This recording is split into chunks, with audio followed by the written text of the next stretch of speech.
Hey guys, so today we're going to talk about how I replace my Verizon FIOS router with my Ubiquiti UDM Pro. But before I do that, if this is your first time, I would appreciate if you hit the like, subscribe button and hit that bell icon so you can be notified when I post new videos. So normally, most people, including myself, when you connect your UDM Pro, you plug in the WAN port on the UDM Pro to the LAN port of the Verizon router or your ISP provider router, whether that's Cox or AT&T. And what happens there is you end up in a double NAT situation, meaning your UDM Pro is going to get a private IP for its WAN port. This is, while it works, it's not an ideal configuration and it's not necessarily a recommended configuration. Ideally, you want the UDM Pro to be connected directly to the ISP, which means the WAN port of the UDM Pro should have a public IP.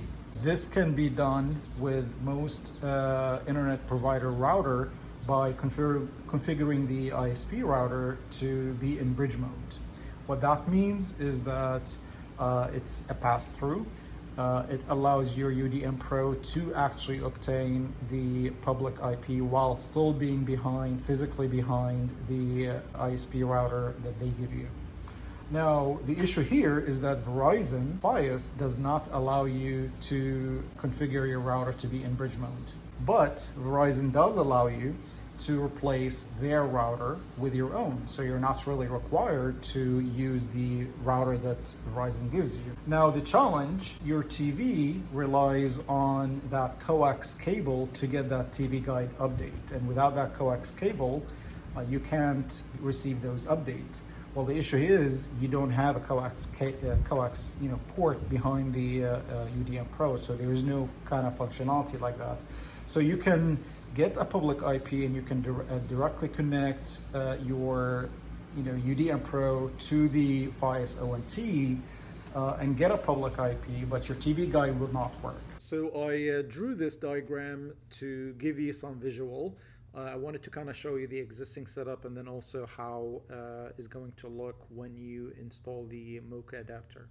So the existing setup, this is what you have. The cloud is basically a representation of the internet, and then you have the Verizon facility. This could be AT&T, Xfinity, or whichever the case may be. And then from there, they have a fiber connection into your house, into the ONT box. And then normally from the ONT box, you have an Ethernet category, Cat 6A, which has a maximum throughput of 10 gigabit per second. This is an Ethernet connection that goes from the ONT box into the WAN port of your FIOS router, right? And then also they have a coax cable running from the ONT box, which normally goes into a splitter, and then one end of the splitter goes into in the back of the FIOS router, and then the other end of the splitter goes into your set-top box, inside your house. And if you have multiple set-top boxes throughout, then it goes really normally into another splitter, and then from there it goes into the different set-top box that you have into the house. So ultimately, what we're trying to do is we're trying to replace this router with our own router, and in my case, it's the UDM Pro. So ultimately, what you do, it's going to be a very similar setup, slight differences. So ultimately, the Ethernet connection is going to stay as is from the ONT box, but in this case, instead of going to the Verizon router, it's actually going to connect to the WAN port of my own router, which in my case is the UDM Pro. Okay, and then I also bought a MoCa adapter. And I'm going to tell you about the MoCa adapter. I'm going to show you that in person. The MoCa adapter, what it does, it has an Ethernet port, right? And it also has a coax port. So ultimately, the coax cable that's coming from the ONT, again, it goes into a splitter, and then one end of the splitter is going to go to the MoCa adapter instead of the FIOS router previously. As you can see here, now it's going to go to the MoCa adapter. And then the MoCa adapter has an Ethernet port that you can then plug in to the LAN port of the UDM Pro.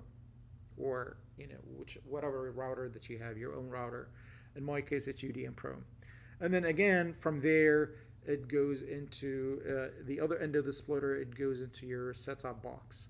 So that's ultimately the only difference. Before, it's both the Ethernet as well as the coax cable were going to the back of the FIOS router. And in this case, when you bring your own router, the Ethernet connection is going to go back into the WAN port of your own router. And then the coax cable from the ONT box is going to go into the MoCa adapter through that splitter that I don't really have represented in here. So now I'm going to actually go and actually show you what that looks like in my case. So let's jump to the next segue. So what I ended up doing is I ended up buying the MoCa adapter from ScreenBeam and mounted it here. And then what I did is I took the coax cable, which was connecting directly to my FIOS router, and I unplugged it and I plugged it to the MoCa adapter. And then the WAN port of my UDM-Pro now connected directly to the ONT, right? And that's what gave it the public IP. Then on the other side of the MoCa adapter, you have an Ethernet port. You take this and you connect this to one of the LAN ports on your switch. And what this does, it allows it to basically, it feeds it with the internet. So ultimately your setup box, right, will now be able to get update through the coax cable and that Ethernet connection, which basically is connected to your switch, which is then connected to your UDM-Pro. So by doing that, I eliminated the FIOS router while also maintain the ability to get TV guide updates regularly.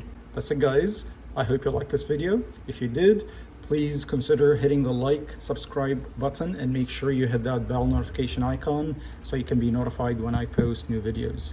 If you have any questions or comments, make sure you put that in the comment section below, and I will get back to you as soon as I can. Have a good one.